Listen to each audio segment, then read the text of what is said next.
J'attendrai jusqu'à ce que la gloire descende. J'attendrai jusqu'à ce que la gloire descende. Éternel Seigneur, merci. Shalom, peuple de Dieu. Shalom à tous. Je rends grâce à Dieu pour ce moment. Je rends grâce à Dieu pour toutes choses. Je rends grâce à Dieu parce qu'il nous permet d'être connectés et d'être scotchés pour son œuvre. Le sujet pour lequel, par la révélation de notre Seigneur, je vais t'instruire aujourd'hui est un sujet qui va te sembler, qui va te choquer. Oui, l'œuvre de Dieu est un mystère et les hommes de Dieu sont des mystères. C'est aujourd'hui qu'on veut te banaliser le service de Dieu. Dieu, c'est dans la révélation. Et la révélation, pour l'homme, c'est une folie. C'est quelque chose qui dépasse l'entendement humain. Alors, je voudrais que, par cette entremise, le Seigneur nous ouvre davantage les yeux spirituels et qu'il nous donne la sagesse pour avoir une meilleure compréhension de lui et de son œuvre. Parce que si le Seigneur n'est avec nous, comme il le dit, dans le psaume 121, si l'Éternel ne bâtit la maison, ceux qui la bâtissent travaillent en vain. Il ne faudrait pas que nous ayons une vie semblable. Dieu doit toujours être au centre de tout et c'est pour ça qu'il nous donnera un esprit de discernement. Oui, discernement parce qu'il devra vous prouver, parce que ce n'est pas moi de vous prouver que c'est le Seigneur qui m'a envoyé, c'est lui qui doit prouver. S'il m'a réellement appelé à cette œuvre, il doit démontrer aux hommes qu'il m'a appelé à cette œuvre. Parce que c'est comme ça que le Christ fonctionne. Ce n'est pas moi qui devrais me soucier de pourquoi vous convaincre. Je ne peux vous convaincre. Mais quand Dieu établit quelque part, c'est lui qui vous prouve par la manifestation de sa puissance, par l'accomplissement de ses promesses et par l'élévation de son œuvre. C'est ainsi que Dieu fonctionne. Je vais te choquer comme je ne cesse de le faire depuis un certain temps. Mais ceci pour ton bien, pour t'édifier, afin que tu comprennes, car mon peuple périt faute de connaissance. D'ailleurs, n'est-il pas écrit dans Osée chapitre 4? Mon peuple périt faute de connaissance. La connaissance fait de nous des rois. Parce que lorsque tu connais, tu es établi. Et le Christ a dit, vous connaîtrez la vérité et la vérité vous affranchira. Il m'a envoyé vous affranchir par cette vérité qui ne sera toujours pas acceptée parce que je ne suis pas en train de créer une Bible à moi. Mais je suis dans cette même parole de Dieu vous révéler le mystère des choses cachées. Pourquoi? Parce que tout le monde peut lire la Bible et ne rien comprendre. Il y a beaucoup qui trouvent que c'est un mystère parce qu'ils lisent mais n'y comprennent rien. Et pour comprendre, il faudrait quoi? La révélation. Et c'est pour ça que Dieu s'est toujours adressé à son peuple par révélation. Amen. Alors la révélation aujourd'hui est que Sodome et Gomorrhe est un peuple innocent. Et là, chaque fois que je le dis, tu vas sursauter et te dire, mais c'est encore quoi cette histoire? Ah oui, l'histoire là, c'est comme je te le dis. Sodome et Gomorrhe est un peuple innocent. Innocent, oui, je suis en train de te choquer. Parce qu'au fond de toi, tu sais que Sodome et Gomorrhe, c'est des villes sodomites. C'est des villes qui ont été détruites parce qu'elles faisaient des choses ignobles qui ont déplu à Dieu et Dieu les a détruits par le feu. C'est la ville où le neveu d'Abraham, Lot, avait pris refuge et qui est sorti de là et Dieu a détruit ces villes. Oui, je suis d'accord avec toi que Dieu a détruit Sodome et Gomorrhe dans toute sa colère parce qu'il était fâché de tout le mal qui se faisait là-bas. Mais n'oublions pas, en fait, nous sommes avec un Dieu qui est au contrôle de toutes choses et un Dieu qui a créé toutes ces choses. La question que je voudrais vous poser aujourd'hui, c'est quel est le péché que Sodome et Gomorrhe a pu bien faire? Et tout le monde s'est mitigé, c'est beaucoup. Mais ils ont été rebelles et Dieu les a détruits.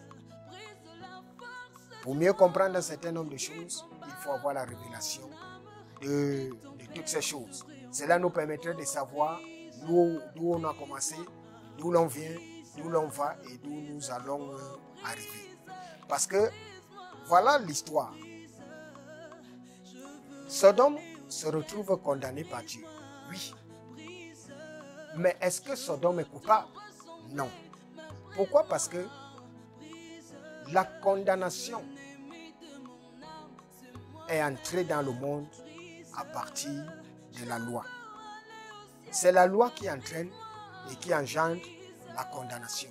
Si aujourd'hui, la société est déjà régie par des lois, c'est parce que les lois ont été bien établies et élaborées de telle sorte que nous savons ce que nous devons faire et ce que nous ne devons pas faire en tant que citoyens. Nous savons que si nous outrepassons une loi, nous sommes passibles de prison ou nous sommes passibles d'une sanction. Nous le savons parce que la loi est formelle et elle est claire. Alors, à ce moment précis où nous sommes en train de parler de la condamnation de Sodome et Gomorrhe, avait-il déjà une loi qui interdisait un ci ou un ça? Non. À ce moment où je suis en train de vous parler, Dieu a détruit la terre. À l'époque de Noé, avait-il une loi qui interdisait déjà un ci ou ça? Il n'y avait aucune loi. À ce moment où je vous parle, Dieu est en train de chasser Adam et Ève du jardin d'Éden. Avait-il une loi qui interdisait ci ou ça? Oui, Dieu a dit à Adam et Ève, vous ne mangerez point de l'arbre défendu qui est au milieu, l'arbre, le fruit du bien et du mal, car le jour où vous en mangerez, vous mourrez. Et l'homme a mangé et il est mort. Il en est mort. Oui, Dieu le lui a dit. Mais maintenant, lorsque Dieu détruisit la terre avec Noé, qu'est-ce que Dieu a dit à ce peuple? Lorsque Dieu détruit Sodome et Gomorrhe, qu'est-ce qu'il a dit à ce peuple? Les a-t-il dit ce qu'il ne veut pas? Les a-t-il donné une loi ou un canevas? Il n'y avait aucune loi. Pourquoi? Parce que c'est la loi qui a engendré la condamnation dans le monde. C'est à partir de la loi que nous sommes condamnés. C'est la loi qui est venue établir une marge de sécurité et remettant chacun face à sa responsabilité. Par conséquent, sans loi, il n'y a pas de condamnation. J'espère que nous sommes d'accord, ou bien je suis en train d'inventer quelque chose. Alors, comment voudriez-vous condamner un peuple qui n'a pas eu un avertissement ou une loi préalable qui les interdisait de faire ci ou de ça? Non, il ne s'agit pas de ça. À ce moment précis, Dieu n'est pas en train de condamner Sodome et Gomorrhe pour ce que vous croyez. Dieu est en train de se révéler. Et pour se révéler, il est en train d'imposer sa main. C'est pour ça que la première fois avec Noé, il a détruit la terre. Pourquoi? Parce qu'il voulait montrer, il veut s'affirmer. Il veut que les hommes le connaissent. C'est pour ça qu'il détruit la terre, pour que les hommes sachent qu'il y a quelqu'un qui a créé le ciel et la terre. Et c'est celui Dieu. C'est pour ça qu'il détruit la terre pour la première fois. Maintenant, la deuxième fois, lorsqu'il détruisit Sodome et Gomorrhe, c'est parce qu'à ce moment précis, il est en train de vouloir réaffirmer sa toute puissance. Et comme il veut réaffirmer, il détruit. Lui seul, il est Dieu. Il sait ce qu'il n'aime pas déjà. Mais qui a dit à Sodome? Qui est-ce qu'il a envoyé prévenir? Parce qu'avant que Dieu ne détruise, il prévient toujours. Parce que le plan de Dieu pour chacun de nous, ce n'est pas que nous mourions, mais c'est que nous renonçons à ce que nous faisons. C'est pour ça qu'il envoie toujours des émissaires, il envoie toujours des prophètes pour venir avertir une nation ou un peuple, pour leur dire attention, revenez de vos voies parce que je vais détruire. Souvenez-vous de l'histoire avec Jonas, où Dieu a envoyé Jonas à Ninive. Jonas refusa de se rendre là où Dieu l'envoya. Et Dieu lui disa, tu iras, voulu ou pas. Et quand Jonas est allé prêcher à Ninive, qu'est-ce qui s'est passé? Le peuple s'est réparti. Le peuple s'est réparti et a servi Dieu. Alors, qui est-ce que Dieu a envoyé à Sodome et Gomorrhe pour leur dire, je vais détruire? Personne. Parce qu'à ce moment-là, il n'y avait pas de loi qui inculpait, mais Dieu sait ce qu'il n'aime pas. C'est comme, je prends un exemple passif. Vous pourriez avoir avec vous un enfant et il y a un fauteuil où vous ne voudriez jamais que quelqu'un s'asseye parce qu'il est le vôtre. Et vous avez un enfant à la maison, vous ne lui dites pas qu'il ne devra jamais s'asseoir sur ce fauteuil. Alors un jour, vous venez vous trouver l'enfant assis sur le fauteuil et vous le punissez. Quand vous punissez cet enfant, vous le punissez sur la base de quoi? Quel est le péché ou quelle est la faute commise par cet enfant? Vous ne lui avez pas dit, ne t'assois jamais ici. Mais vous venez le trouver si vous le punissez. Vous le punissez donc en vertu de quoi? Est-il coupable? Je vous dis non, il n'est pas coupable. Il ne peut être coupable qu'à partir du moment où vous direz, je lui ai interdit de s'asseoir là et il a outrepassé mes injonctions et il allait s'asseoir. Voilà pourquoi je le punis. Parce que même lui-même, quand vous allez lui demander pourquoi papa t'a puni, il dira que parce que je me suis assis sur cette chaise. Il t'a dit de ne pas t'y asseoir, oui, mais j'ai oublié. On te dira non, tu savais. Or, généralement, vous allez le punir et quand on lui demandera pourquoi papa te punit, il te dira je ne sais pas. Et quand vous allez lui dire c'est parce que tu t'es assis là-bas, il sera tout autant étonné. Il ne savait pas, vous ne lui avez pas dit. Par conséquent, il ne mérite pas cette punition. Donc, pourquoi Dieu détruit Sodome et Gomorrhe? Ce n'est pas pour ce que vous croyez.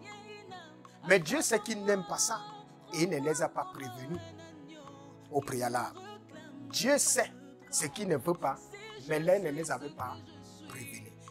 Or, à partir du moment où il a donné des lois, il a donné des tablettes à Moïse, il lui a dit, voilà ce que je ne veux pas. C'est à partir de ce moment que la condamnation est entrée dans le monde. La loi a engendré la condamnation.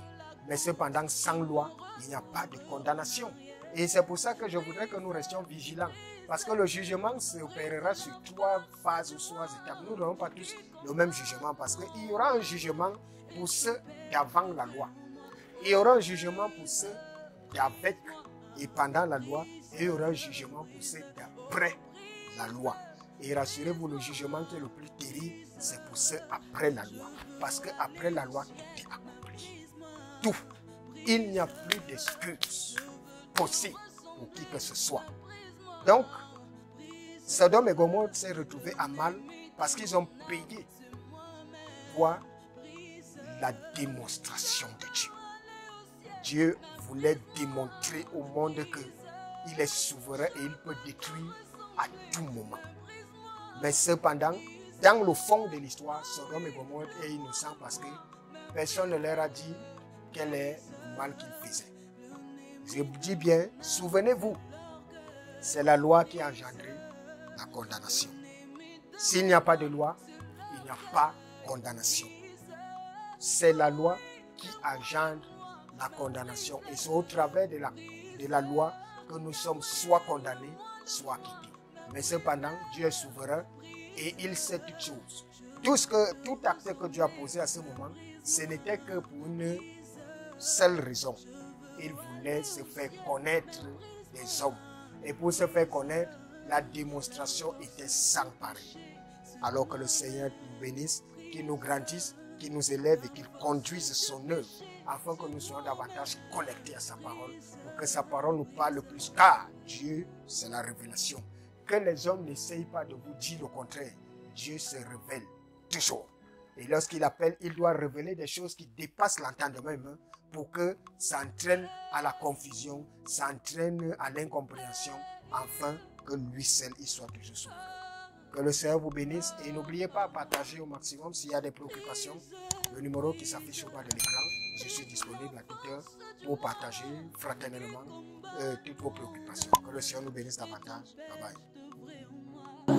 Brise l'orgueil dans mon cœur, qui se lève parmi mes frères, qui m'empêchent, oh mon Jésus, d'être leur serviteur.